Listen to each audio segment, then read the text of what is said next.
Hello, everybody. It's your old friends at Monday Madness, and welcome to another episode of the That Was Liquid Football podcast. Woo! Joined by my colleagues from their respective boroughs once again. And boy, the interlude was fun, wasn't it? Man, I love international football, don't you guys? If by fun you mean death to all football, yeah. Yes, I had a that's particularly exactly bad what I mean. interlull as well, because usually over interlulls I'm kind of satisfied by the fact that I've got like ice hockey and NFL to watch. But the ice hockey season's over. It ended like a good couple of months ago, and fucking every NFL team have what's known as a bye week because they have 17 games, but it's an 18 week long season. Mm-hmm. So every team gets a 1 week off, a bye week. And guess when the Seahawks bye week is? It's right fucking here. So I'm like, you motherfuckers.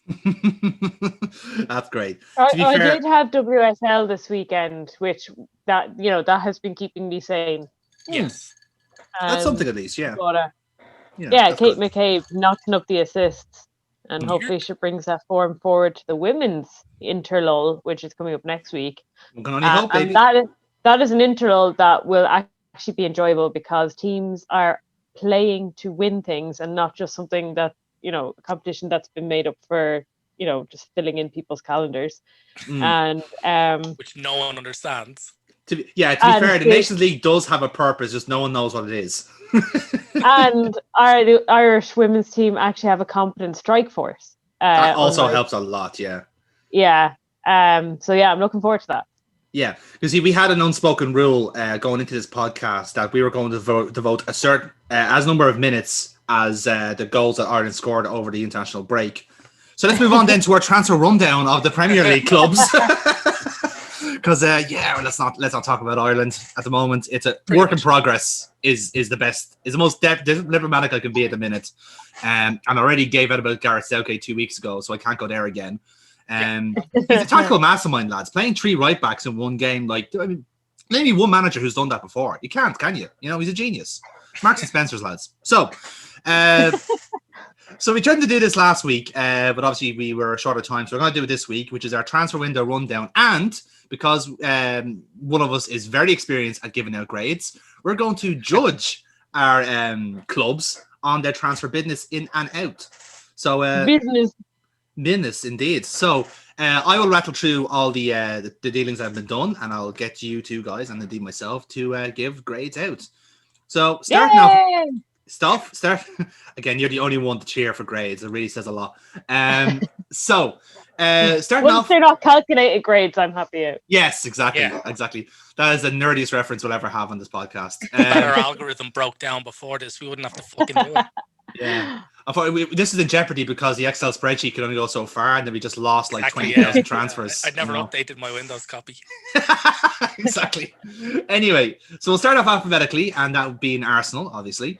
So we'll start off with we'll start off with the incomings. The biggest one of the summer would have been Thomas Partey. He's left it late, but you got him for his release clause of 50 million from Atletico Madrid. Some of the more prominent names then was Gabriel Magalhaes from Lille for about half that.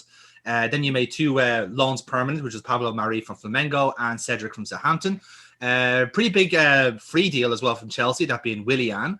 You've also extended Danny Ceballos' loan for another year. And then lastly, you signed a new second goalkeeper in Runar Alex Runarsson from Dijon for 2 million.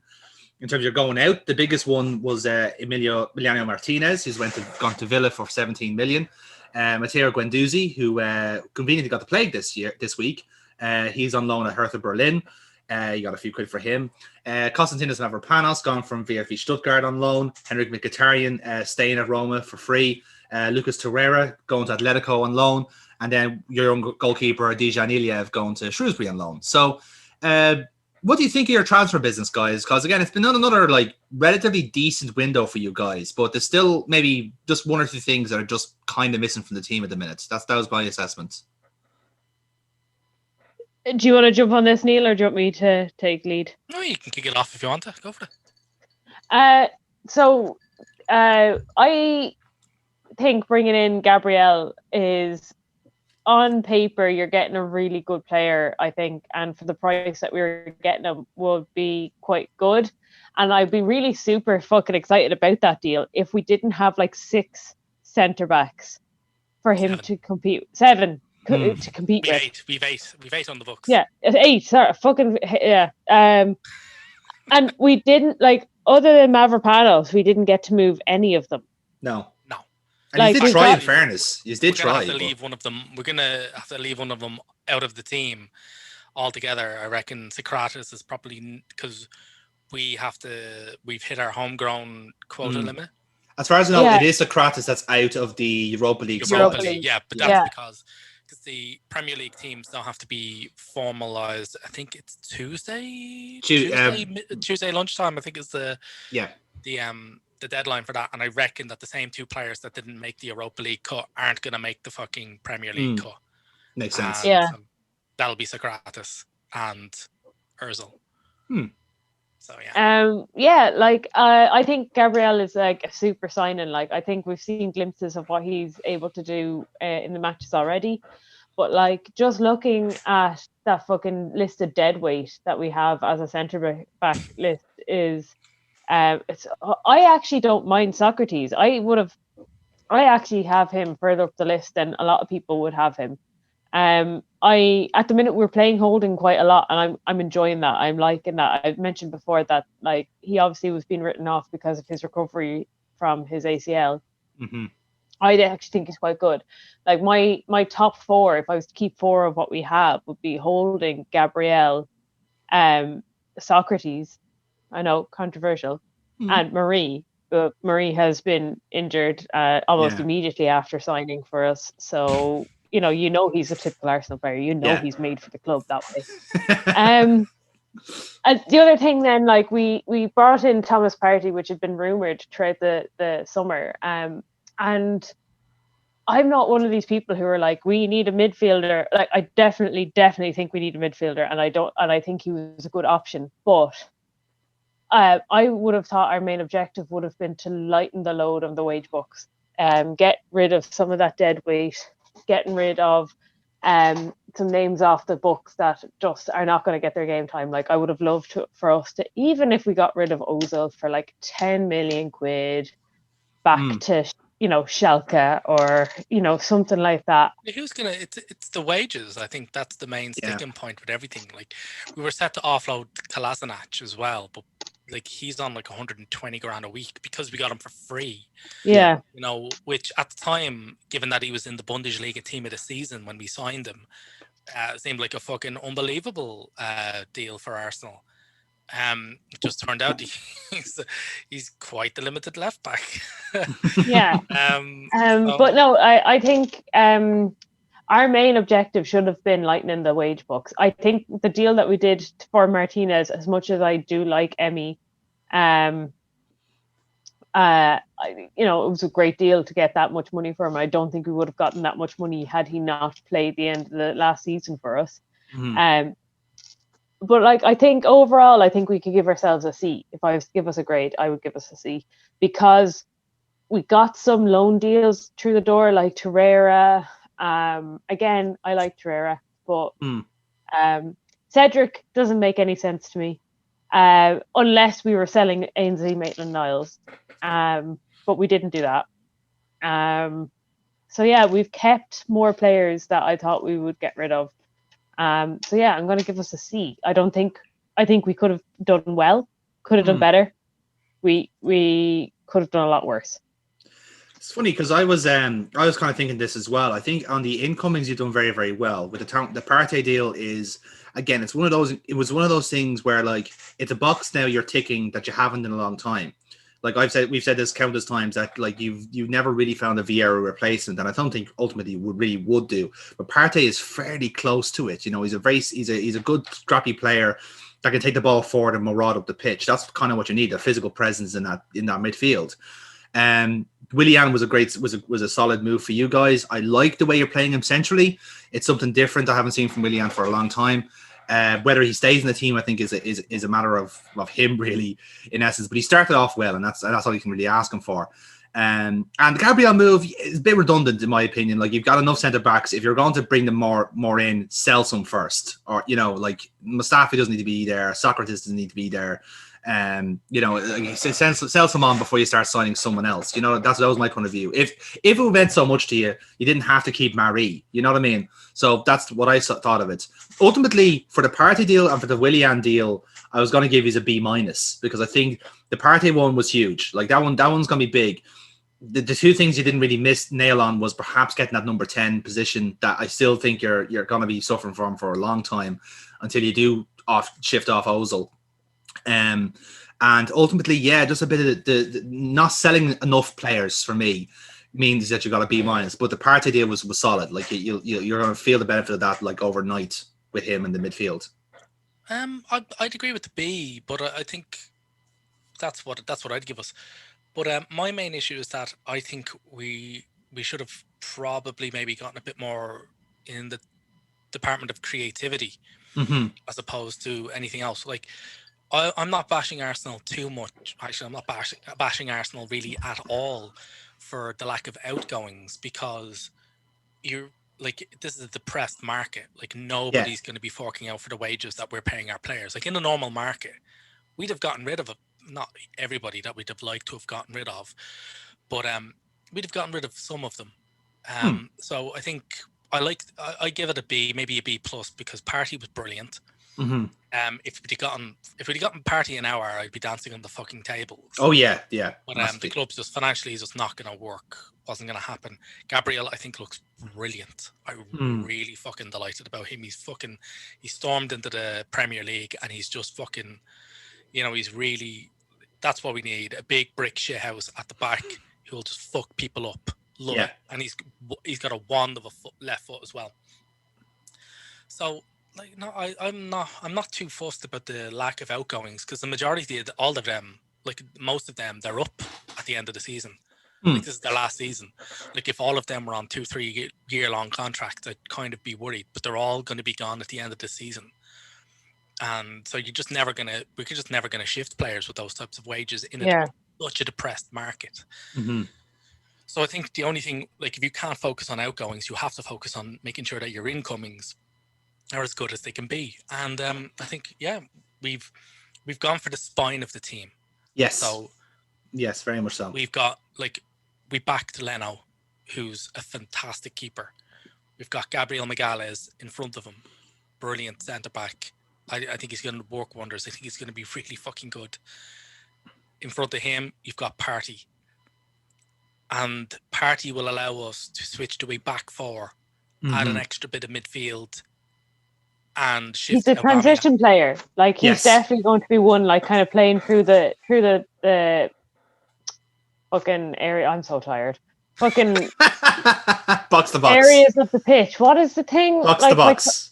Box to box. But there's a thing. There's a need more glue. Yeah, get some glue into you. Glue up. There you go. Now, drink up. And drink then medicine. The shift to the back four with Partey, that'll enable us to move. And I think you're going to play through the lines. There we go. Thank you, Hop House. We're not sponsored. Give us free stuff. Yes, please. I think what we're going to see now is you're going to see Aubameyang play centrally. I hope so. We saw a little bit in the last match about that, and I think a lot of people will be excited to see that, because playing on the left, he's obviously doing fantastic work as he's doing that. But I think his goal tally can definitely increase. But also him on the left can only get better. Yeah, but him on the left also means that Saka can't go higher up. So I think we can either deploy Willian there. We'll either deploy Willian in the 10 or roaming in from one of the flanks, and we'll push Saka up that end. And I think we've reinforced the spine of the team. It's brilliant. And after this season, I reckon you'll see Arsenal go all in on a brilliant creative player. Yeah, because I think, like, that now that as you said there quite well, you've now established, like, who you have as your structure. So now your only kind of target next season, if you will, is going to be that number 10, and you can just choose that one person. Much like we did in the way with Thiago this year, where we've already established like who we want, like as how we establish as our spine. So that now that you've got that settled, and with the age bracket, you don't have to worry about those players for maybe like 7 years, perhaps, with those players, unless they start deteriorating, which is entirely possible. So now you can start being a bit more extravagant. You be a bit more indulgent with yourself, you know. Yeah. So yeah, who knows? You could probably get our next year. That's the reason why it's not an A. It's not an A because I thought we'd get a bit more of the midfield creativity. Yeah. Whereas Partey offers a lot more of solidity. Now, he's obviously not going to be played as rigidly as he was at Atletico, where Simeone boxes his players into boxes and goes, you know, if you walk out here, you know, you will be shot. Yes. But that's the reason why I'm not talking us a grade because of the lack of outgoings, because I think we did all we can there in this exceptional market. Yeah, exactly. And even then, like, solidity over creativity is not a bad thing this season. Exactly. Yeah. So that's the thing. So, precisely. So yeah, we'll give that a B- overall then. So moving on then to Aston Villa, who have been very busy in the market. They brought in Ollie Watkins from Brentford for about 31 million altogether. They got with now in Bertrand Traore from Lyon for 18 million. Tidy signing that, by the way. Emiliano Martinez then, as you mentioned, from Arsenal for 17 million. Right back Matty Cash for Nottingham Forest, about 16 million. Big money there. And then very tidy fucking loan signing as well. Ross Barkley from Chelsea. They got rid of a lot of dead weight as well in the team. A lot of free deals as well. So Scott Hogan, Ireland's Scott Hogan, gone to Birmingham City for no money. James Bree is gone. Matthias Sarkic like 3 million for him. I think so, something like that. Yeah, it's too much. He's brutal. So James Breed's gone to Luton. Matthias Sarkic, who's a backup goalkeeper, he's gone to Wolves. Jota, not that Jota, is gone to Alaves for free. James Chester's gone to Stoke for free. Borja Baston to Leganes for free. Russian Hepburn Murphy, one of the young players, is gone to Cyprus to play for Paphos. Fair play. And Ibrana Samata, who they bought off Genk last year, is gone. He's gone to Fenerbahce on loan. And then they released one of the youngsters, Andre Green, and their backup keeper from last year, Orjan Neuland. He's gone as well.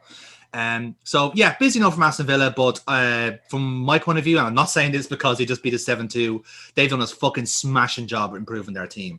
They've literally done the two things they needed to do, which is to clear off the dead weight from the championship team and buy in quality. They bought in Watkins, Barkley, who in this team looks really good. Bertrand Traore, I really, really rate. I think he was done dirty by Chelsea years ago. Did not deserve to be let go of the fucking Vides Arnhem of all teams.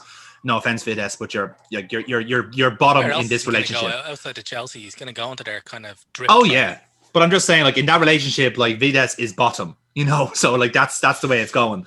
So I think they've done great there. Matty Cash is a very good young international, hopefully future international, because I think he's a good fullback in of himself. And Martinez is the ideal number one for their team. So I'm going to give them A+. I'm giving them full marks. I think they've done exactly what they need to do this year. I'd say so. I mean, they've built on the solid defense that they had, added a lot of excellent attackers and cleared out the deadwood. I mean, it's fantastic. And they managed to keep Grealish. He signed an extension, didn't he? He did, yeah. He signed crucially, an extension yeah. as well. So that's just brilliant. If they I'd say B+ for myself, just because Ollie Watkins has had a great start and obviously demolished Liverpool. But we don't know if that's going to stay for, that's going to be the form he's going to keep. So he's still a little bit unproven for me. So I'm going to say B+. That's the same thing I was going to weigh in. I was like, it's all dependent on the fact that all these players can maintain the high standards that they've been performing at to get into Villa. And I think out of all of them, the only person I really see consistently maintaining those heights is Martinez. Yeah, and that's good.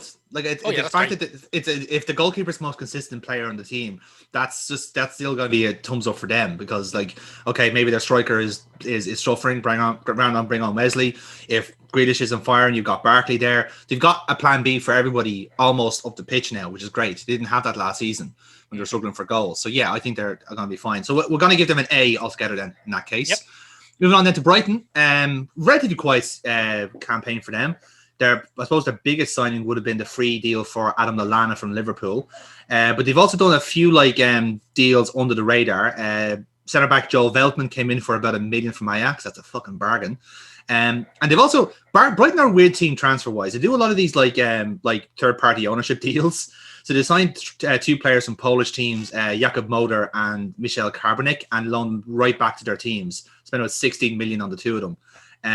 They've also signed a guy called Andy Zakiri. No, not that Shaqiri. For about 4 million. Same deal. He's loaned out. And a young centre back called Jean-Paul Van Heck. He's gone on loan as well. In terms of major departures from the actual first team, Anthony Knockaert permanently moved to Fulham for about 12 million.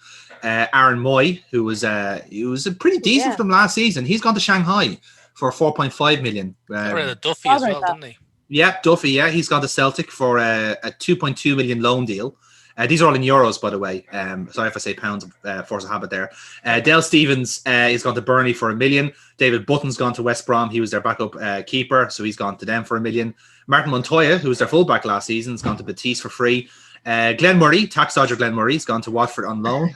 And then a few of the youngsters have gone out on loan as well. Matt Clark is back at Derby. Leo Ostergaard's at Coventry again. Percy Tau can't get a work permit, so he's at Anderlecht again. That's those players I mentioned earlier on. I've on loan. The two team players let go of was Ezekiel Shalotto, who was one of Chris Hughton's babes, and Bear Kayal, who was also one of Chris Hughton's babes. So again, bit of an overhaul in the bottom half of the team, but ultimately they're kind of getting players for the future almost. So I was going to give them a C. They had the Lallana deal is very good for everyone there, but ultimately they didn't. Perhaps a striker to partner Maupay was all they needed. I'd go with a C minus. It's a little too forward thinking in that they've gotten almost nothing in now. I suppose they were more concerned. They got White to sign a new contract, which is probably the best bit of business. Yeah. And that's pretty much it. Lallana, again, as we said before, it's all dependent on whether or not he can maintain any kind of injury-free form or maintain his standards. Because if he can't keep that up, or if he gets, he goes and he wrecks his ankle again or some shit like that, then then this whole fucking window is a complete bust until it all comes to fruition. Maybe what they're hoping on is that those players that they've loaned out all strike gold and they can sell them off for huge amounts of cash. I don't think they're looking to really play any of them. No, I agree with you. It's pure money ball, but that's how they're making their money, really. A lot of teams do that way. Burpa, how about yourself? What are your thoughts on Brighton? I really liked Moy because he was great for my fantasy football team. So based on the fact that they got rid of him, D minus. I love it. Fantasy football D minus. Yes, I love it. So we'll give them a C minus altogether then. In that case. So moving on then to by far the busiest team in the transfer window, Burnley. Actually, can I just jump in there and just say, Brighton on their women's side got Denise O'Sullivan, so therefore they get an A+. I think that balances out, surely. Come on, they're one of the quality teams. If they do bad on the men's side, the women's side balances out, surely. Just throwing it out there, Right. Anyway, sorry. Why isn't there a men's World Cup? Is what I'm trying to say. So, Burnley by far the busiest in giant quotation marks in the transfer window. They've signed a grand total of 2 players into the team for a grand total of €2 million. Dale Stevens from Brighton and Will Norris from Wolves as their backup keeper. They also signed a youngster called Anthony Gomez Mancini from Angers, but he won't feature in the first team. He's a youngster. Going out then, some pretty... Jeff Hendrick is a big loss, I suppose. Joe Hart going to Spurs for free. Aaron Lennon, remember him, lads? He's playing for Kayserispor now in Turkey. They released him back into the wild, didn't they? Yeah, and he found himself in Turkey somehow. They've also let go of one of the centre backs, Ben Gibson, to Norwich on loan. One of the youngsters, Aidan O'Neill's gone to Melbourne City because he's Australian. And they let go of one of their goalkeepers, Adam Legdons, as well. I don't have much thoughts on this one, lads. I was going to give them a D- because they bought nobody, but given circumstances, I don't think I can't really judge them on that. Pure F for me, baby. Yeah. I think this. It's not really, when you look at their transfer window, it's not really much of a surprise they've had a completely winless start to the season. No, that's fair. It's very, very fair. How about yourself, Bert? I know you're very much an expert on Burnley. I'm gonna say an E because they did what they could because they have nothing. Yeah. Okay. I suppose the way down to an E. Like I said, they just don't have any money to spend. So what else can you say really? Like 10 times 0 is still 0, you know? Can we just give a grade for Chelsea, because if you want to list all their ins and outs, we're going to be here all year. Yeah. Yeah, their transfer window, like their transfer business came in like leather-bound volumes. Jesus Christ, yeah, you're not joking. Like I rattled out the loan firm here. I don't understand how it's still happening. But here we are, like page 1 of 2. Exactly. Yeah. I suppose the highlights would be Havertz for Leverkusen, Werner, Chilwell, Ziyech, Mendy, Sarr, Silva. We've talked about these players already for stupid money, about £250,000 altogether. But they did make some of that money back from the Morata deal becoming permanent. Mario Pasalic, who was at Atalanta, his move was permanent as well. So you got about 70 million altogether from that. And then you've got a few other ones from loan deals. I suppose any kind of deals that kind of fell on the radar, Batshuayi to Crystal Palace, Ross Barkley you mentioned, Zappacosta, who was one of Conte's babes. I'm gonna give this one a C minus. Yeah, same. They've just, like, he received huge backing. Like Lampard got a huge amount of cash to fucking splash, and he splashed it all replacing players that we're good in this team already. Like, we've been saying this in previous podcasts. Like, the only reason they won their last match is because he discarded all of his new boys and went back to the players that he was playing before. I think it's a fucking really bloated out squad. Very top heavy. And if people are giving Arsenal stick about not being able to shift their dead weight, at least most of our dead weight's going to be gone in a year. They weren't able to get rid of Rudiger. They weren't able to get rid of Alonso. They weren't able to get rid of Palmieri, whatever. Emerson, yeah. Emerson, yeah. Steve. Yeah, exactly, Steve. So so they weren't able to shift a lot of their dead weight either, and I don't think they're going to get too much cash for it either. So no, I actually just checked my notes there. I have noted down 19 players that they've sent out on loan this season, and that was an abridged list. I could have included more players in that. You know, it's ludicrous. But can I just say, their women's team are following the exact same policy of buying everyone. I don't get it. Being extremely top. Actually, no, they're extremely top heavy, but they actually have a very, very good solid defense as well. So they can afford to be top heavy. Yeah. The two under the radar loans I'll mention is Victor Moses. Remember him? He's in Moscow now, playing for Spartak. The two really funny ones I have to mention is Marco van Ginkel, who's gone to PSV for the 4th year in a row. Still a loan signing. Really says a lot about him, really. And Lucas Piazon, who I think has gone to Serie A, I can't remember which team, but basically he's actually gone on record to say, I am so miserable playing for Chelsea, because he just keeps getting loaned out and they won't sell him. He doesn't play for Chelsea. He does play for Chelsea, Lucas Piazon. No, he doesn't play for them. I know, he doesn't play. Sorry, he's on the books of Chelsea. Apologies, yeah. Technically, in a sense, he was once pictured in a Chelsea jersey. He's as fed up playing for Chelsea as I am. You see more minutes for him, in fairness. That testimonial was great, man. Seeing how fucking terrible Arrizabalaga has been recently. Yeah. I reckon I could definitely see him there. Just keep the phone near you, man. That's all I'm saying. Just keep the phone near you, okay? What about yourself, Burke? Well, we have C- here at the moment. Would you be inclined to go the same way? Yeah. I'm the same way. Like, I think they got some good players, but Jesus Christ, the amount of players that they have as dead weight is dragging them down. Literally. Absolutely. Isn't it like that? Their income to wage ratio is something like fucking 75% or something like that? It's mental. Yeah, a lot of clubs in the Premier like that, unfortunately. Funny to mention, actually, Crystal Palace is fairly high on the wage bracket themselves, but they have brought players in. Their main signing, if you like, has been Eberechi Eze from QPR for 18 million. Really like him. I think he's a solid player. They've got reimbursements at right back. They got Nathan Ferguson from West Brom for free. Great signing for them. And Nathaniel Klein is playing down there as well. He's been training with the squad for the last while, and they've signed him until January, which is great for him. Very happy to see him back. And just confirmed, actually, they've signed Jack Butland from Stoke for £500,000. Oh my God. £500,000. Bear in mind, Butland's price before they got relegated was 15 million. That's a discount. That's a serious step down. Indeed. Didn't they flog someone off to a disgustingly sugary energy drink, Leipzig? I was just about to get to that, because Palace are one of the few teams that's made a profit this season. in the transfer window. So the loan signing of Michy Batshuayi was there as well. We mentioned that earlier. But the big outsell was Alexander Sorloth, who was brutal for Palace when he was there. But he caught fire in Turkey for Trabzonspor, and Leipzig signed him for £20 million. 20 million euros, beg your pardon. So yeah, the Palace have actually made a profit on this transfer window. They've also signed some of their dead weight. They let go of some of their dead weight, like Jaroslav Jak to a Dutch team, and Ryan Innes to Charlton for stupid money as well. That was basically it. A fairly quiet window, but a good window from them. So I was going to give them a C+. Yeah, I'd go with the C+. It's kind of like, keeping their heads just a bit above water. They really did need to improve. They would have had to sell, and just all the interest in such a depressed market, just all the interest that would have had been in a normal market didn't materialize. Like, nobody's plumping up 70 million for Zaha. So they're pretty much fucked when it comes to, splashing the Trying cash to sell unless him, they can get them in.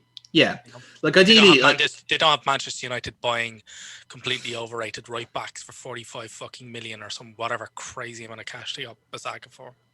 Exactly, and like I said, it's convenient for that way. As you said, the circumstances suited them a lot more because now they have a reason to keep Zaha and perhaps Townsend and the like. It's like, oh no, there's no one here. Like, we'll just have to close the windows and shut the locks and lock the doors, make sure he doesn't get out. And yeah, great. We'll stay in the Premier League another year. Good. How about yourself, Bertbot? We're going for C+ for Palace so far. You that way inclined or? Well, we'll never know what Bertbot thinks. You've lost her. She's frozen. dun, dun, dun, dun. Yeah, she's here. Oh, we think. No. Oh, no. Yay, she's alive. Yay. Oh, my phone fell asleep before me. God damn it. Knows you too well. Fucking technology. You were asking me about Palace, wasn't it? Yes, Palace, yes. Yeah, they have to be a B+ for making a profit. Okay. Well, that balance it to a B-. So, yeah. Good shout, Palace. Well done. Moving on then to Everton. Big window for them. Their biggest, I suppose, deal has been James Rodriguez from Real Madrid. Primarily because they got him for free, which is mental. I'm still trying to process it. As opposed to the deals that they had to pay money for, Ben Godfrey for €27.5 million from Norwich. That's massive money. Alan de Souza from Napoli for 25 million. Abdoulaye Doucouré from Watford for about the same price. They've also signed Robin Olsen from Roma on loan, backup goalkeeper, and they signed a youngster called Niels Nkuku from Marseille for a nominal fee as well. Biggest going out would be Morgan Schneiderlin, who's gone to Nice. Kieran Dell's gone to Norwich. Martin Stecklenburg, who was AFC Ajax. Luke Garbert, who Ancelotti has never heard of before, is now at Blackpool. Sandro Ramirez, who's a big lump of shite. He's gone to Huesca in La Liga. And then some loan departures as well. Moise Ken's gone to PSG on loan, and Theo Walcott to Southampton, which we'll talk about later on. And then released then was Umar Niasse, who was terrible, and Cuco Martina, who was terrible. And then Leighton Baines, who's retired and is now part of the academy coaching staff there. I have to show respect to Everton here. Like we mentioned ad nauseum that their midfield was awful, and it's been awful for a long time. And then he signed 3 of the best specialist midfielders you can get anywhere. So I'm giving them an A just to fix in terms of fixing their midfield. They rebuilt their midfield and reinforced the defense, and now their attack is catching fire because they always had decent attackers. Just a shame about Jordan Pickford, eh? My God, he's so bad. It's not even funny anymore. It's just sad. It's so fucking sad. Bad. Yeah. Yeah, he's so bad. I just can't stress this enough. He's terrible. Like, for somebody with tiny arms, why does he insist on trying to punch the ball so often? Okay, so as you may have picked up from my previous mentions on the podcast, I have been training in goals, and it is one of the things that I don't understand. Like, I go to catch whenever I can. Like, I'm an Emi Martinez in that respect.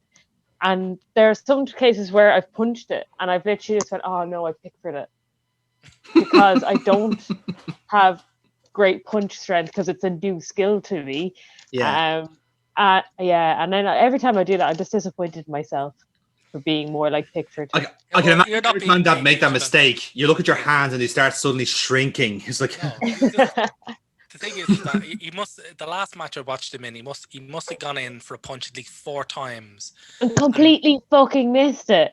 Every single time. I think he made up like something like 3 yards combined on all 4 fucking punches. Like, I think if he'd just left the ball down on the ground, it would have blown forward for a higher distance than he managed to punch the fucking ball. So, God, he's terrible. Yeah. But otherwise, I think Everton. Dominic. Wow, they've really transformed that team. Yeah, same. Yeah, we're going for A's all round. Well done, lads. About time is our fucking competition, to be honest. But here we are. Again, just give the grade on Fulham. Holy shit! Like, wow, Jesus, they've busy boys. In a small fucking army. It's like they planned on invading the Premier League rather than just participating. They do this every single time, and it fails every single time. So, like Anthony Knockaert, they had to make their move permanent, so that's fair enough. And then they got midfield reinforcements in Harrison Reed, Mario Lamina, both from Southampton. Reed's a permanent deal. It's about 6 million or so. Adam Muller-Luckman is a really fucking good winger. I like him. He's coming along from Leipzig. And then all of them are... Ruben Loftus-Cheek, of course, from Chelsea, is a really good shout. Their only good signings were Anderson from Lyon. Who's now injured. Lyon were pillaged this fucking year. Yeah. And... Scott, it's not fucking... Yeah, Anderson and... Sorry, yeah, you mentioned them, Loftus-Cheek. Yes. Remains to be seen whether or not the Manchester City reject will actually come good. I think Luckman is going to be garbage. I think a lot of the players that they've got in are going to be fucking shite. Bar Areola. Yeah. From Paris Saint-Germain. But then again, that's a loan and they're just not going to get him. Like, they're not going to keep him. So, yeah, I mean... And also, they got rid of Cyrus Christie, so fuck them. Yeah, that was a weird one. Very odd one. To me, like, the departures are very odd because, like, I would have identified Bettinelli and Moss as 2 of the better players, and then they're gone back to the Championship. And here's a weird one as well. On loan. On loan, yeah. Like, it's ridiculous. Like, just fuckers. But the weird thing is, Anthony Knockaert, I mentioned, because he was like 12 million, and he's just gone to Nottingham Forest on loan. So they've signed him now and not used him. Yeah, it's baffling. Trying to be cool like Chelsea, eh? No, I think just Chris Hughton wants him. The whole farm thing they've got going on is it's spread so much now that Fulham's been like absorbed into it as well now. Yeah. No, I give him a D. I'm going for a D as well. Their main issue has been a striker to partner Mitrovic, and they haven't even tried to replace him. No. They've just put all the eggs in his basket again. It failed the first time they're in the Premier League. It's going to fail again. And they just seem to be happy with that, really. Mm-hmm. I'm going, D minus. Yeah, okay, yeah, no, I agree with that. Then moving on then to Leeds United, who have had a very fun window. No major departures, really. They've let go of their veteran Barry Douglas, who's gone to Blackburn, and one of their squad players, Lawrence de Bock, to Belgium. But the rivals that got in are pretty serious. Rodrigo Moreno from Valencia for 30 million euro. Diego Llorente to Real Sociedad for 20 million. Rafinha from Stade Rennais, very fucking good winger for about the same number. Helder Costa's move is now permanent. Ilan Meslier, who they're their number one goalkeeper, he's 20 and he's 6 foot. Oh, fucking hell, about 6 million. And they've also got some good young players in as well. Joe Gerhardt, probably the pick of the bunch there, and a few from like different youth academies. Robin Koch then as the defensive backup then from Freiburg, and then they kept Jack Harrison for another year from Man City.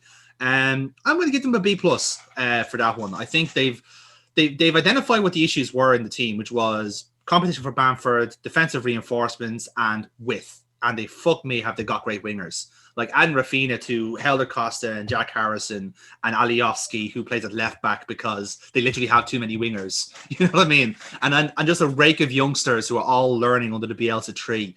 This is a great team. I love watching them play, and I want them to do better. Yeah. So I'm giving them a B+ for that. I think they're going to be great. It'd have upgraded them to an A if they bought Harrison rather than just extended his loan. They might do next season. All going well. Yeah. When that happens, then C- for keeping stupid face Bamford. Bamford, baby. Yeah. I love this very unintentional bias here from Burkbot, you know. Bamfordinho. Yes. Please do not have him as an episode title again. I'm not allowing that. I'm vetoing it. So yeah, that averages out to about a B then for Leeds United. Who knows? Bamford might leave next season, but I think Bielsa is actually madly in love with him, so I don't think that's going to happen. Moving on then to the Leicester City under the tutorship of Brendan Rodgers. So 3 major arrivals in for big money, which was Wesley Fofana, centre back from Saint Etienne, about 35 million euro. Fofana. Yes, I understand with that reference. Timothy Castagne then from Atalanta, who can play pretty much everywhere for 24 million, but traditionally a right back. And then underwater as well. Yeah, of course. I'm not factoring in the water there. Density is a serious issue. And then a very good loan signing from Roma, Cengiz Ünder from for about 3 million. Obviously, the biggest departure has been Ben Chilwell for about 50 million to Chelsea, but they've also let go of some of their dead weight like Adrian Silva, who didn't get to open anything. He's gone to Sampdoria. Bartosz Kapustka, same deal. He's gone back to Poland. George Thomas, who we saw a bit of last season, he's gone to QPR. Rashid Ghazal, who's meant to be the Mahrez replacement, he's gone to Turkey. Andy King was released. Matty James gone out on loan to Barnsley. And Arseblog's favourite player, Kieran Dewsbury Hall, is gone to Luton Town today. So the hall has been relocated. Oh, Dewsbury Hall. Oh, that's a beautiful player. So what grade would you give the good boys? For getting rid of Dewsbury Hall, A+. For finally putting that to bed. Oh no! Don't say like Neil. No. For making that we never have to mention it again after today. Yeah, A+. But in all seriousness, I give it a B. Rodgers wanted I think he wanted like 6 players or something. Yeah. Like that. He wanted half a team. He got 3, but they got one hell of a. Fofana is a great fucking sign. Yeah. I'd give it a B again. If they made unders, if under wasn't alone, if under was permanent, it'd be an A. But yeah. I similar. I had B-. Okay, yeah, I think that kind of averages out to me because I was going to go B- myself. I still think they're missing a bit of a deputy to Vardy. I don't think Iheanacho's that type of player. It's very hard to source a good Vardy replacement though, so I can understand that. There's no way to get it for anything like sane money in this market. Exactly. So I think it's best to kind of wait and see on that one. I do like Castani. I think he's done very well. Getting 50 million for Chilwell was fucking great business. Again, Leicester seem to do this every single year. Look forward. Chelsea's pants down. Yeah, I look forward to them being able to sell James Maddison for the entire county of Cornwall next season. Yuri Tillemans for literally the country of Liechtenstein, because I think that's the market now. So yeah, a great deal from them. Rodgers snorting coke with the deeds to Hertfordshire or something like that. Exactly, he just rolls up the scroll. Hear you. Outstanding. So moving on then to Liverpool, who we've had 3, I suppose, pretty important arrivals. Biggest one being Diogo Jota as our attacking fourth attacker, if you like, for about I think it averages about 45 million over 5 years, so solid deal there. Bargain of the century is what they said in the Bundesliga for Thiago for 22 million. Fucking great deal all around. Glad it's over now so that Liverpool Twitter can finally stop being on fucking fire. Kostas Tsimikas then arriving as a reserve left back from Olympiacos for 13 million. Lovely stuff. And we got rid of some good deadweights in a sense. Dejan Lovren to Zenit for 12 million. Great money for us again. We mentioned Lallana already, going to Brighton for free. Ryan Brewster was the biggest sale. He's gone to Sheffield for 26 million. We'll see how he gets on. And then some of our young players have gone. Loris Karius has gone to Union Berlin. He's joined by Taiwo Ayuni. We can't get a work permit for him. They're both going to Berlin.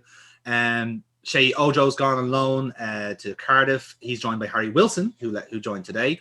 Marko Grujic has gone to Porto on loan, so it's good. I actually quite like him. Andy Lonergan is gone, which is a shame because we could have fucking done with them last week. Herbie Kane, not as good as Harry, unfortunately, but we got good money out of him for Barnsley. And then a few loan deals done today. Ben Woodburn's gone to Blackpool, and Harvey Elliott, our hotshot 17-year-old, has gone to Blackburn, which I'm very happy about because that Blackburn side is actually looking really good. And I'm even in this day and age of 2020, I'm shocked to say that. So to judge our own business, Thiago coming in is a serious deal, because it does suggest like a bit of a change in procedure about how we do sign players. We've signed someone with actual genuine quality in a midfield that's mostly workmanlike. So it does kind of suggest a change of an approach. I agree with that, but at the same time, I don't necessarily know if that's a player that would suit your system, and that's what I'm interested in finding out around him. And just like you got rid of some of your youngsters and your bench players, but I don't know. I wouldn't rate you very highly in the transfer market. I think your team was strong enough anyway, and I think depth is what you needed. Like cover and depth is probably the only thing you could have looked for in this market. I don't know whether Thiago, like you're getting him for free, I suppose. So like, by and large, I mean, as free as someone of him can be, this is the lowest price you could get him at. You know, like you're practically free, and then So I'm gonna go C-. I was going to go with a C-, but then I have to factor in like the sheer amount of cash you've made on selling absolute garbage.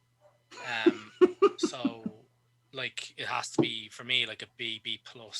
Like just solely on players coming in, it's a C-. I think not adding any kind of defensive cover is a fucking huge risk. Yes. And one that I think might bite you in the arse. But the fact that you managed to get 27 million for a player who'd never kicked a ball in the league. I forgot about that because I block it out. You know, and you got 12 million for fucking Lovren. Yes, I thought it was a free transfer initially, but no, we actually did sell him, which is crazy. Huge amount of money. Yeah. I just can't believe it. Like, so on your key, like your Cummings in outside of Thiago, which is fucking unbelievable, especially for the price. I don't see the improvement really. But on the keys out, on the goings out, holy shit, brilliant. Yeah, as I said, the one query I would have had about the team is that we should have got a fourth centre back. I'm not. Fabinho's great; he's really, really good where he is. But I'd rather him in midfield than defence. So I'd have rather got us a fourth centre back, really. But we'll see how it goes. I was going to give him a C+, based off the fact that we didn't get his fourth centre back. But ultimately, like as both of you guys have said, we've done fine. Like I think getting Jota in was a big deal as well. We needed somebody to push the front three a bit more. Jota will do that. Like he fits in tactically really well. So I can't be mad about that, to be honest. So fair enough. Yeah. So moving on then to Man City, their biggest outlay was Ruben Diaz from Benfica. It's been mostly defensive reinforcements, really. Ruben Diaz for about nearly 70 million euro. Nathan Ake for 45 million from Bournemouth, and then I suppose your Sané replacement, if you like, from Ferran Torres for good money from Valencia, 23 million, and then a few like third-party ownership deals, Pablo Moreno, all those type of players. And Scott Carson is staying at the club for another year. His loan has been extended from Derby. Great stuff. Who? It's Scott Carson. Yeah. Do you not remember Scott Carson? No, clearly. Wow. Man City. What? Yeah, I know. Really? It's weird. Yeah. So yeah, he's staying there. The biggest sales have been Leroy Sané and Nicolas Otamendi. Jack Harrison we mentioned already on loan, and a lot of other different players. You know, Claudio Bravo has gone to Real Betis and David Silva's to Real Sociedad. They were both free deals. Yeah. And the rest of them were players you never heard of. So I'm not sure how to rate this one, lads, to be honest. Like the defenders we've got in are certainly defenders. Like they're players they needed positionally. I just don't know if they are the quality they need. You know, I would know that your man Ruben Diaz, Ruben Diaz. He's a decent back. I would be interested to see how he gets on. And based on them getting him and kind of selling off the likes of Sané and stuff, I'm going to give them a C+. Yeah, I'd go with a C+. They needed a left back, didn't get one. They needed a right back, Kyle Walker. Yeah. You know, Diaz and Ake, fuck man, like why Ake? I don't see. Diaz, might come good. It's all really. I know most transfers are quite speculative, but this is like holy shit. I think they were more focused on getting rid of players than anything else. But, they still managed to spend like 140 million. Yeah, it's another 110 million on centre backs that might not actually work. And that's my kind of thing. They feel like gambles to me more than anything else. You know what I mean? So yeah, I'm not too sure. I'll give them a C. More like a wait and see approach about it. So we'll wait and see on that one. Moving on then to Manchester United, who have done some business. I think it's fair to say. They've signed Donny van der Beek for about 40 million from Ajax. Edison Cavani was a free deal from PSG. They've extended Odiana Gallo's loan deal from Shanghai. Why? No. It is.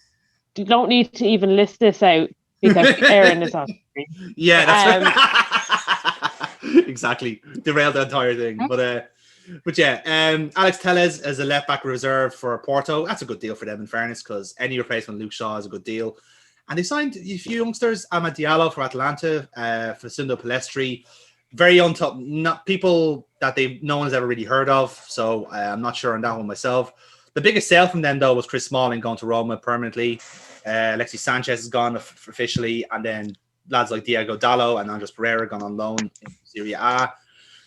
I'm gonna be honest, lads. They haven't fixed the problems in this team, which was their defense. And Cavani might be a good replacement in attack, but defense definitely has been a problem. I'm going to give them a D- for not fixing their centre backs. I think that's been a problem. Yeah, I'd say an E as well. Like, I think out of all of their signings, like they didn't need any of them, and probably only Telles is going to start. Yeah, so more than likely. I mean, like, why bother? Like the Van de Beek deal is just pure bafflement. Mm-hmm. It is a little bit because no sense. Cavani makes even less sense. Although now that we've said that, he's probably going to score at least 45 goals. Yeah, probably. But like, yeah. It's kind of they're hoping to to make a like a Zlatan type like move, but this could end up being like a Falcao move. So it's a gamble in of itself. But they're signing for free. It's to make up for the fact that none of their men's team are selling any jerseys, yet their women's team are. Yeah. Don't say that so loudly. Football Twitter will hear you. Jesus, woman. You're trying to get us cancelled. Yeah, I'm going to give them an E. An E, I think, is a fair shout. Moving on then to Newcastle. Good signings from them all around, it has to be said. Callum Wilson for about 22 million from Bournemouth. Jamal Lewis from Norwich for 16 mil. Jeff Hendrick for free. Ryan Fraser for free. And Mark Gillespie is a backup keeper from Motherwell for free. Major departures, not many. They've kept most of their players. Jack Kovac's gone for good from Nottingham Forest. Florian Lejeune, which I was very surprised at. I thought they were one of their better centre-backs. He's gone to Alaves. And some of their backups like Muto's gone and Freddie Woodman. And Rob Elliott. Ireland's Rob Elliott released back into the wild. And we'll probably see him in the League of Ireland next week. I'm going to be honest. I'm very happy with Newcastle's business. They spent a lot more money than I gave them credit for. So I'm going to give them a B+. And they did it quite early. Yeah, even more so, yeah. Early, like Mike Ashley into a fresh pie. So yeah, I mean, like, Fraser's like I kind of criticized them for signing like just relegation offcuts, but now like Fraser's a decent winger. Hendricks is going to be useful, and Lewis is going to be very good for them. I reckon Lewis is going to light it up. Yeah, and crucially as well, locking down say Maximan to a tasty 4-year deal. Really good business from Newcastle. They did that this week, so yeah, really protects his value. Yes, I can imagine there's a hefty release clause in that contract because they're cashing in next year. It's like fucking money in the bank all over again. So what about yourselves then? What grades would you give Newcastle? I would give them a C+. I had C+. C+. Okay, so that balances out to about a B-. So yeah, well done Newcastle. Passing grade there. So back into the overlapping centre backs. We mentioned their biggest move was Rian Booster. I am very confident he'll catch fire. They've also fixed their goalkeeping issue, which Dean Henderson leaving for Man United. Aaron Ramsdale is in for 20 million, and they've also got Wes Fotheringham from Rangers, so that's sorted. Oliver Burke then came from West Brom, as part of a trade with Callum Wilson. And then they got some youngsters from Derby, Jade Bogle and Max Lowe, 2 fullbacks, job done. And Ethan Mpadu then as their centre-back at number 6. Really good signing. Great youngsters, actually, they've signed up. And they let go of some of their players from like the championship team. Ravel Morrison's gone, lads. I'm afraid to say he's gone to Den Haag in the Netherlands, and the rest of the players are just like they're there. So, Callum Robinson being a major departure. I do like Sheffield signings. I do think the Brewster deal perhaps is a bit overpriced, but I'm hoping he will prove his worth at Sheffield because I honestly do rate Brewster a lot. I'm willing to give them about a C plus. I don't know what you guys think about it. I'm not totally sold on Ramsdale myself, which is why I'm kind of giving them a downgrade. But Brewster, I think, is a solid deal, if not a bit overpriced. But I do genuinely think he's going to be good. Yeah, I had C plus for these guys too. Okay, good. How about yourself, Neil? Would you agree on C plus? Yeah, I'll go with the C. They didn't need to do more, but they did pretty much all they really could. I'm like they're stronger. They're stronger. They're definitely stronger coming out of the market than they are going into it, which I suppose is the best thing you can kind of ask in these unprecedented times. Yes. in the transfer market anyway, which is usually just a festival of uncertainty anyway. Exactly, yeah. Moving on then to Southampton, who have been a bit tidy, lads, I have to say. They haven't done much, but they've been effective. Biggest move has been Ibrahim Diallo from from Stade Brest. I think Theo Walcott. To be fair, I was kind of going around the same way. They've re-signed Kyle Walker-Peters and Salisu. I finally get to see the link up between the Schlong and Theo. To be fair, I'm always dreamed of.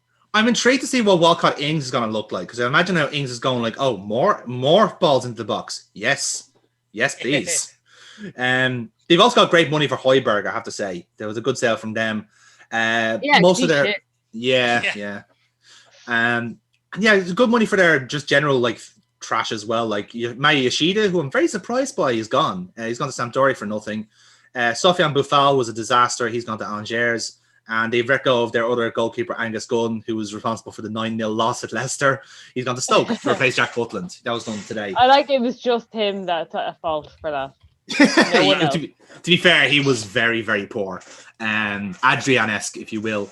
I was going to give them a B minus. I'd go with the C because it's firmly dependent on whether or not, like, if Diallo doesn't improve that midfield, they're gonna really struggle. Walker-Peters looks kind of like a bit of a shrewd deal. Yes. But then again, like when you're dealing with Spurs offcuts, you never really know what you're gonna get. That's true too. Yeah.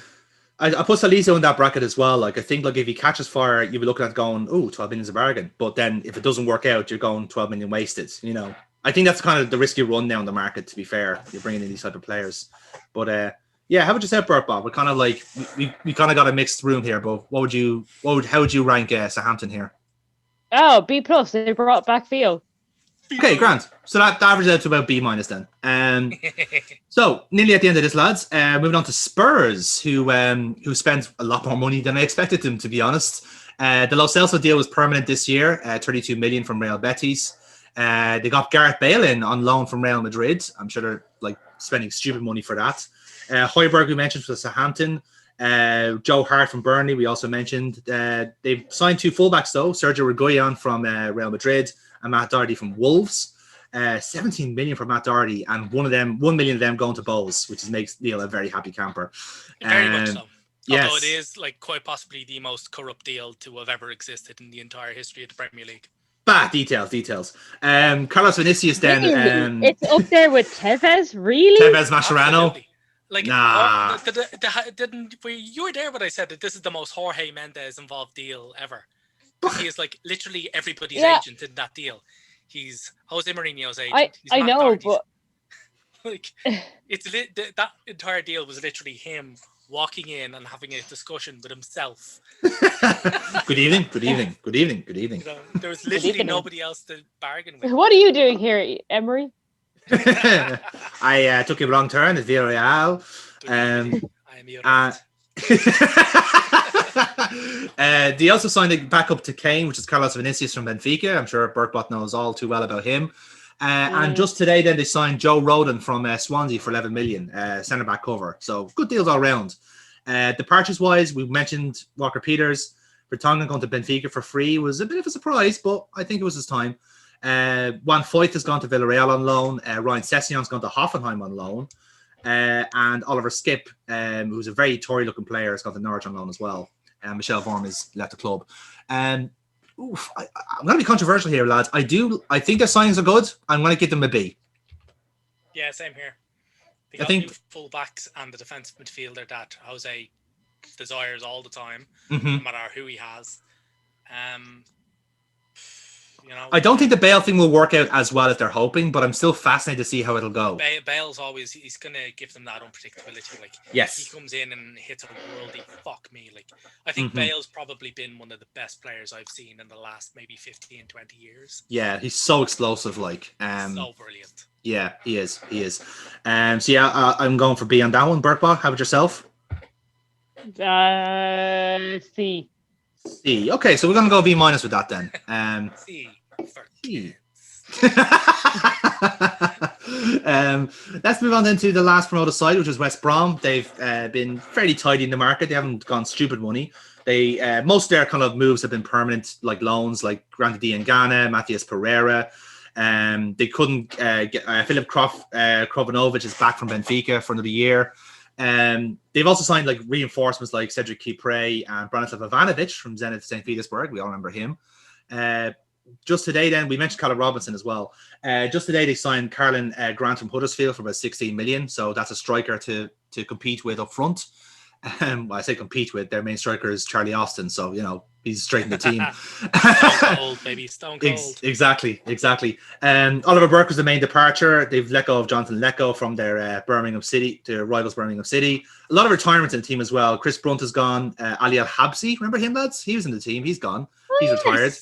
Gareth Barry's retired as well. And two departures then just today on loan from the Championship. Kenneth Zahore, who was a striker, gone to Millwall. Kamil Grzycki, who was once described as the Polish Messi, not sure why. He's gone to Nottingham Forest. So it's tough to judge, lads. I'm going to give them a C- because the players they have in are okay, but I don't think that it's not enough to survive in the Premier League. You know what I mean? Like, they need to get some kind of like experienced heads in or something. I feel like there was something missing out of the team. They're all names that I've never heard of. So, like, apart from the Benfica guy, but like, that's going, the opposite way. I get you. So, like they needed quality. It remains to see whether or not they got that. But they really did need a striker. I'm going to go C- because they've done something different, but I don't know. And it's what it's when a student hands me up a piece of paper and they don't know what their name is, and I don't want to correct it because their name's not on it. So it's like C-. Fair enough, yeah. It's a fair shout. Yeah, I'll go the C- because this is really heavily speculative shit. Exactly, yeah. It's the same as Southampton. Like, they could work and they might not. It's that kind of thing. Moving on then to West Ham, who's I suppose like they've made their major deal today, which was Said Benrahma from Brentford. It's a loan initially, but they will sign him in the summer for 28 million because he ran out of time today to make it permanent because his medical apparently was inconclusive. Apparently, we don't know if he's a footballer or not. We may never know. Come back, Buva. Turns out you're not even fucking human. The answer was love. Rare breed of carrot. Who's been screwing with this thing? They made two moves for Slavia Prague players. Thomas Sušek, his loan is now permanent. Great signing he is, to be honest. I quite like him. 16 million. And he signed a new fullback in Vladimir Kufal from the same team for 6 million. And Craig Dawson is back in the Premier League. He's on loan from Watford. We mentioned the rather controversial sale of Grady Tingana to West Brom. But they've also made good money on two strikers, that being Albin Ajeti to Celtic and Jordan Hugill to Norwich. And they've got rid of a lot of deadweight lads, I'll be honest. Roberto's gone to Real Valladolid, good riddance. Pablo Zabaleta retired today. Carlos Sanchez and Jack Wilshere released as well. And Felipe Anderson, who has been sitting there on 200k a week, has gone to Porto on loan for the rest of the season.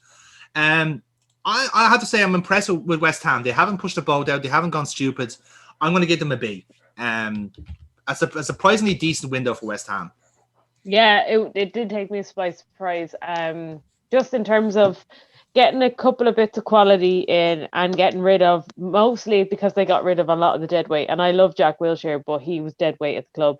So yeah, I'm going definitely. B-. Or yeah, B-. B-, okay. Find a lot of centre backs. I think they needed some serious defensive reinforcement, and so far they only got exactly. Yeah, so far, you're right there actually. Fall. And Craig Dawson. Yeah, and Craig Dawson. Okay, fair point actually. Fair points.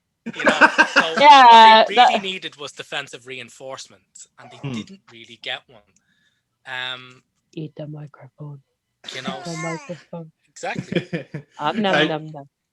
Yeah. So I mean, man, I'm C minus, D plus. Ooh, Actually, okay. sorry, no, I'd go straight up D, just D. Interesting. I don't think they've not addressed what they really need, unless Sufal turns into be the next fucking Vincent Kompany. I don't think so, no, because he's traditionally right back. Yeah. Odds are that's probably not going to happen. Yeah. So okay. Unless he does, like, this has been complete garbage. Like, you know, Indeed. Yeah, we'll give that a C overall then. In that case, failings of that team, and I think there's this. If you wanted a good highlight of why we all think that they're going to go down this season, right there. That's it. Yeah, no, fair shout. Again, very soft core, much like most of the clubs in the league at this minute. Moving on, last but not least, then is Wolves. They're the good ones. Oh my god! Okay. Oh my god! Yes, you just remember they existed. I literally thought West Ham was the last team. Just think, that's terrible. That's embarrassing. Arm Grease. Yeah, okay. He's still there, but they got rid of Jota, and that's all I know about them. And Jimenez is my captain of fantasy football, and I'm getting rid of him. Yeah, so to be fair, they made a lot of money this year. Jota, as you mentioned, gone to Liverpool. Hela Costa, a lot of these moves you mentioned already. I suppose departure-wise, they were very annoyed at Ruben Vinagre going to Olympiacos because they kind of figured him as a first-team player. And although so did I from my fantasy fucking football team. Exactly. But they've also let go of Morgan Gibbs-White to Swansea, which is a very good deal for him because he's hot. He's quite good. And Ryan Bennett's joining him at Swansea as well. He was out along with Leicester. Rivals-wise, Fabio Silva from Porto, hot shot player, 40 million. Nelson Semedo from Barcelona for 30 mil, one of the few players Barcelona have been able to sell this season. Kiana Hoover arriving from Liverpool for 10 million, which is a great deal all round. And there's some defensive backup in Marcel from Lyon. And then 2 loan signings, red hot fucking youngsters, Bettina and Ryan Aitnouri. So just backups to the team. It's hard to judge, lads, I'll be honest. But I'll probably just give them a C. I think they've kind of held out, really, more than anything else. I don't think they've improved or got worse over the window. I think they just basically stayed where they were, if you know what I mean.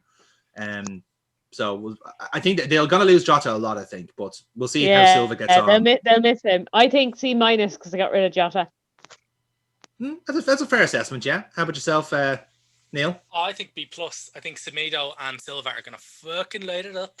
All right. So that's going to average a C+ overall then. So yeah, there are our rankings. So we think disaster for Burnley and Man United. And we think well done Everton and Villa. I think that's been our best in show of the transfer window. Yeah. So moving on then, we'll finish off our show as we normally do with the Hand of Cod. And lads, we have some tasty cods for you. Please, you need to tell the story. This is amazing. I have not been on social media for a few days, and through no fault of my own, just been a very, very busy few days. And I'm greeted after my first scroll through Twitter with everybody going insane about Virgin Media UK. And I was like, what is going on here? And what was going on here is that they are promoting, in inverted commas, women's football by tweeting a copy and pasted tweet to every club in the Barclays FAWSL and the Barclays WSL saying, hi, we're trying to promote women's football. Who are the famous players that we should promote? And it's like, first of all, that everyone who follows any sort of football team will see this trend, because if you follow Arsenal, you're going to see that come up. If you follow the WSL Twitter account, you're going to see this, and you're kind of going to go, oh, are they tweeting every club? They can't do that. No one in social media who is a social media post at one of these companies would be that. Oh, they are. Yeah. This is private messaging. You don't do this in the fucking public eye. Not only that, but what players do you want us to promote? What legends is the club? Just look them Google up. exists. Yeah. Like, they promote their own legends as it is. Like, Alex Scott, like, you don't need to even Google her. She's just everywhere, according to Twitter sphere anyway. It's just so bad. And maybe it is a PR thing because it's so bad everyone's talking about it. That would be left field at best, to make your company look like tits just for a PR stunt. Although, Paddy Power, in fairness.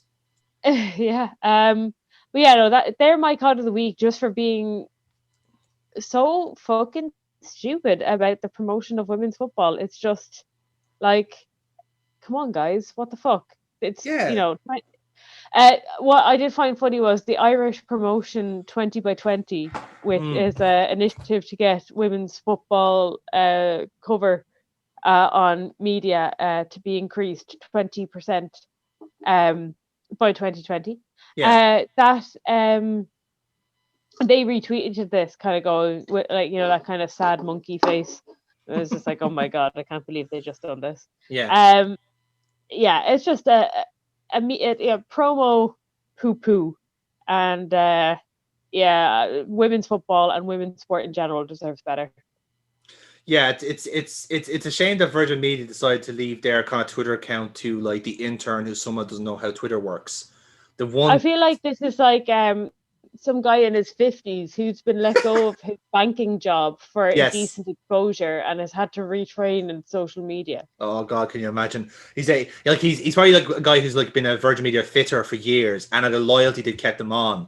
And it's like, okay, Chris, we don't have anything for you at the moment, so we're going to get you to do Twitter. I know that. Yeah, I know that. Yeah, it's like kids are always talking about the Twitter. Yes, I quite liked one of the tweets about it, which is open up, ask Jeeves. Jeeves, what is a woman and how do they sport? The Sophie Lawson. Shout out to Sophie Lawson for that. Yeah. Oh no, that was a good one. That gave me a chuckle today now, because that was just funny. It was just the fact that, like, if you did look just through the tweets and replies, it is just like literally like systematically copy and paste every single club.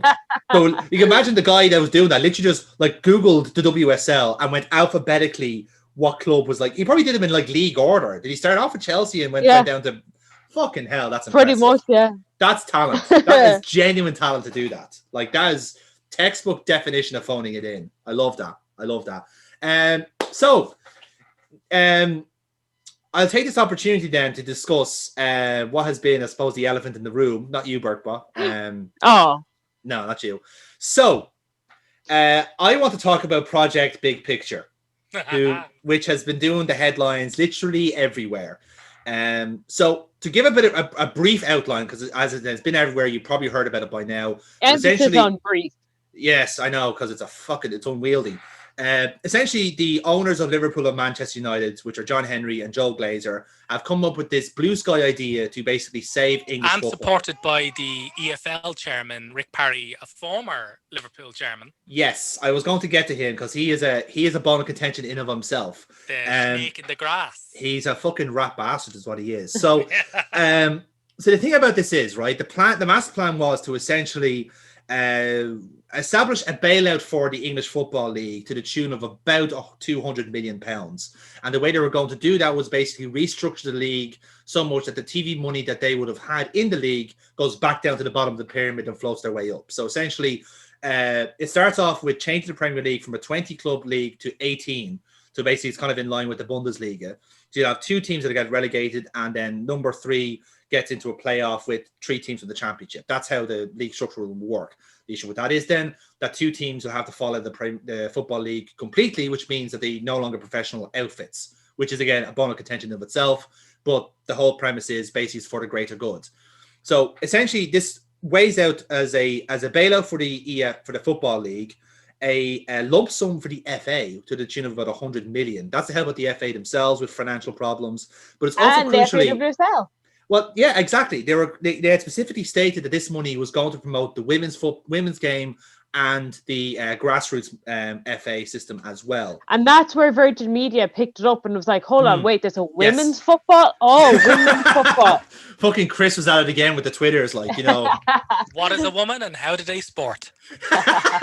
But I think one thing has to be done about the kind of token backhand to the women's league, in that it didn't really go towards supporting women's football, but the setting up of a new league that would be independent of the FA and the Premier League.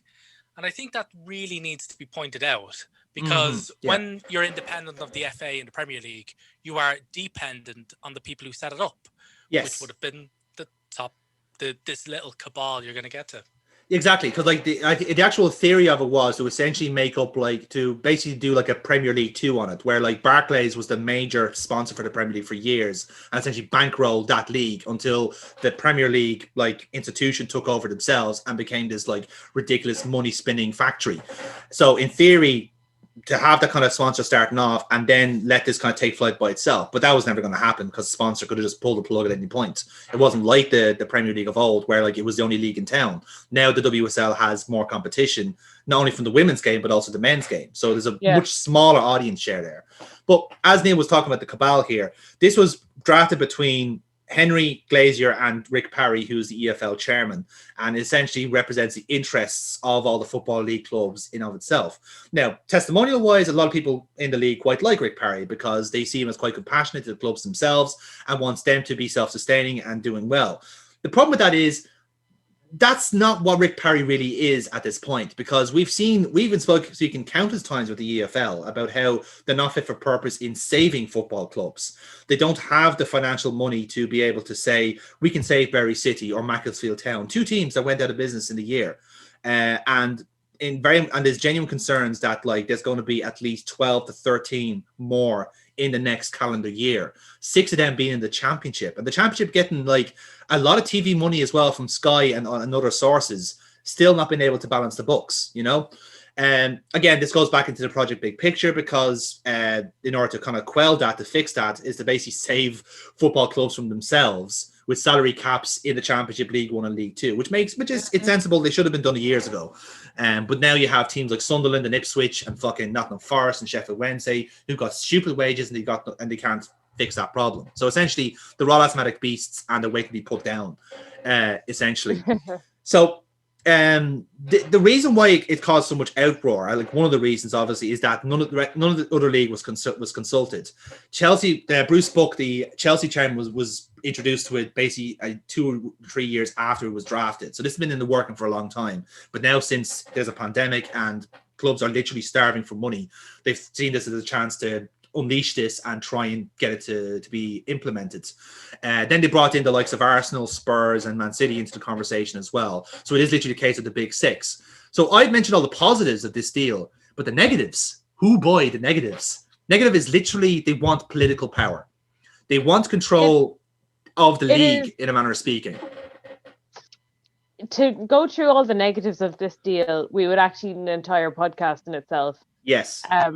But this is the main one, essentially. They wanted to try and adapt this they wanted to bring this Americanization of the football system, which is what they've always done. I do not want a replica of the NFL in the Barclays Premier League. We're getting to that point. We're very close to that point, but this would literally just be signing the declaration of, like a declaration of independence from the FA. As in you're taking over it, and capitalism at this level sucks. Yes, so, absolutely. It would be scary to be a small club, but at the same time, it's also scary to be a relatively medium-sized club. And the big 6, I know Arsenal are part of that, but I absolutely despise Stan Kroenke, so I do not support Arsenal's support of this. And I feel like football needs a shake-up, and it shouldn't come from American capitalist pigs. Absolutely. I completely agree with you 100% on this, because what I would say was that perhaps they might have, the message might be, we're trying to save English football because we really love how it is. We love the concept of 92 clubs and all this sort of stuff. It's like, you do, but at the same time, you want to keep yourselves at the top of that pyramid, and essentially you're justifying this bailout to the tune of like crazy money, by the way. It's a lot of money. But the EFL saying, but we need more than that. 250 million is nice, but we need double that, in a sense, which is crazy in of itself. It shows you how out of order the whole system is. So in that sense, you have all of this going on, they want to establish themselves as the tip of this iceberg, and then they're happy to just like give all this money that's coming from other clubs, not them. Essentially, the money's coming from the TV money that two other clubs would have got themselves. So they've essentially not spent anything here, and they're saying, "Oh, we love the English system," but ultimately it's because they're venture capitalists, and this is how they think, this is how they behave. They want to be able to protect their asset and keep themselves on top, but also then cover themselves from all of it. Yeah, they're covering themselves from what could have been disaster. Like in a sense, like they're trying to ensure once and for all they'd never get relegated, for example, or any kind of changes made to the league would benefit them and only them. In a sense. So yeah, like this is where it's kind of coming from. They also want to scrap the Community Shield, which I'm in favor for, and the EFL Cup, which I'm also in favor for, because the FA Cup should take priority. It's a national cup. League Cup is redundant when essentially it's the same teams winning the same cups every single year. Give some people a chance. You know what I mean? Restructure the EFL Cup so that maybe lower leagues get better seeding or some other shit like that. Yeah. It's too many games at the minute, especially now that UEFA are trying to push through a third European competition, a conference league, which is like a wider intertoto competition. That's crazy. It's crazy because like you're expecting these clubs now to go 50, 60 games a year, and it's just not going to work. What I would say about this, though, it at least started the conversation about how to fix the EFL, because ultimately, while I don't think it ever really had a chance of being implemented, it will now like get the Premier League talking. They're now at the negotiation table of how to do this. How are they going to give the money to the EFL? They've offered a bailout of 50 million, and the clubs have just gone, that is fucking pocket change compared to what we need. And they've even said we need 250 million to save all clubs in the EFL, and all different like issues as well. Like some physically can't pay the players because they've got no support and they're living off like home wages. But then you got teams in the Championship who are literally like 60 grand per week wages. You know what I mean? So there's two different issues going on, and like certain bailouts will fix that, some won't. You know, so it has to be proportionate. But ultimately, I have to submit the big project thing because it's given Liverpool and United such a bad name, but it's because of the nature of their owners. You know, not necessarily the clubs trying to like protect their own interests. Because I'm sure most Liverpool fans were like, "That's fucking horrible." And the really sad thing about the whole problem is that the EFL clubs are desperate for this to work. They wanted the big picture project to take off because to them, this is their salvation. They don't care about the top of the league. They're never going to see the Premier League. They don't care. They just want to survive, you know? And if you're at that point where you're happy to let American venture capitalists rule the roost on football in your own country, just so your team can survive, that says so much about how everyone has failed you in that football league, from the FA to the EFL to the fucking British government, who have literally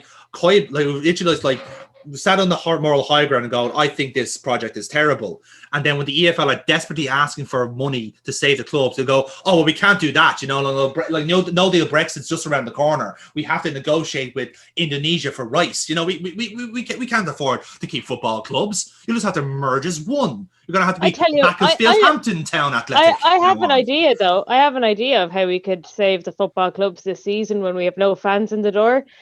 Pay-per-view football, to speak of capitalism. Oh, Burke, no. Oh, what a segue, though. Come on, give me props for that. It was a good segue into my one.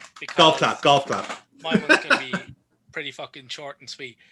I can't believe, like, I'm not that angry. This is the one that makes me really angry. I wasn't really that angry about Project Big Picture. It is a disgusting power grab. Yes. But it was just never going to. You kind of looked at the fine, not even the fine print, Jesus. But when you looked at what it was just never going to go through. Nobody was ever going to fucking agree to that. Well, yeah, it was designed to ruffle feathers, and that's about it. Yeah, you know, but it was 3 years planning for absolute fuck all, and there's a reason why it was leaked. It wasn't proposed; it was leaked. Yes.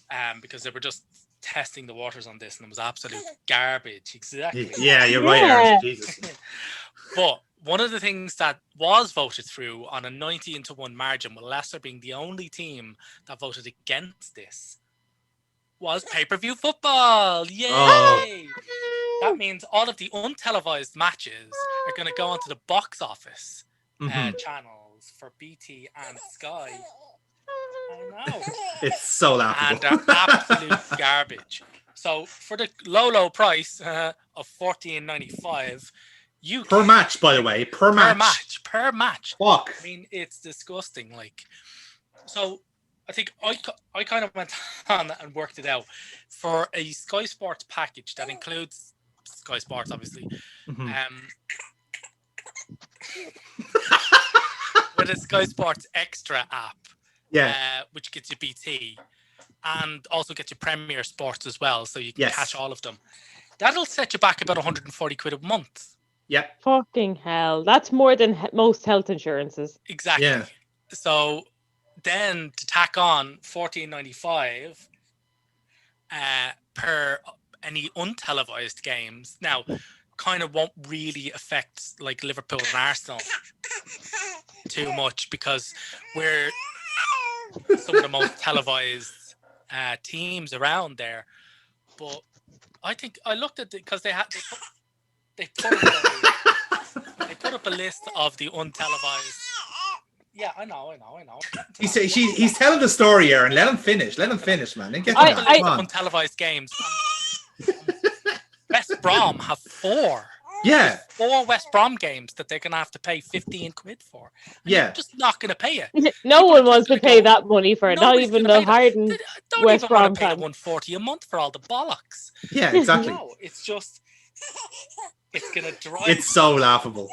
It's going to drive them to other illegal streams, and it's just... It's terrible. It's absolutely horrible.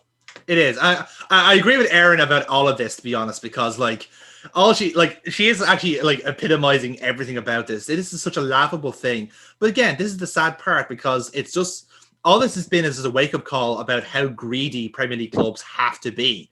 Like if you're a team like Burnley and West Brom and anyone like that, you have to be this greedy to survive. You know, like when there's an opportunity to make all this money, you need to, or else you're going to die. Leicester City are luxury. I have the League of Ireland like pack where I paid 55 quid and I have every single match available to view. And like it is worth it. It is 100% worth it. On the Sky Sports package, you can get the entire La Liga season for a tenner. Yeah. Oh, yeah, exactly. Tenner a month. And I can legally stream the entire La Liga. So like. It's just holy shit. Like, what the thing what bugs me about it is that like you can't watch a game now without some fucking turd in a suit shiting on about how the fans are the lifeblood of the game. Without the fans, we're nothing. Blah, blah, blah, blah, blah. Then the instant they get a chance to fucking gouge the eyes out of the fans, those same said fans that apparently are the lifeblood of the game, they fucking go for it. Fuck it. It's just, I'm not gonna pay it. They can go fuck themselves. Yeah, absolutely. Go and absolutely fuck themselves. This is stupid. I don't understand how this passed. I don't understand how any of them think it's a good idea. Yeah, I don't either. I think we're outvoted anyway on this. Yeah, exactly. Yeah, she is so right on that, man. Holy shit. And, we're outvoted as it is, Jonathan. Yeah, it is. Yeah, you're right, man. You're right.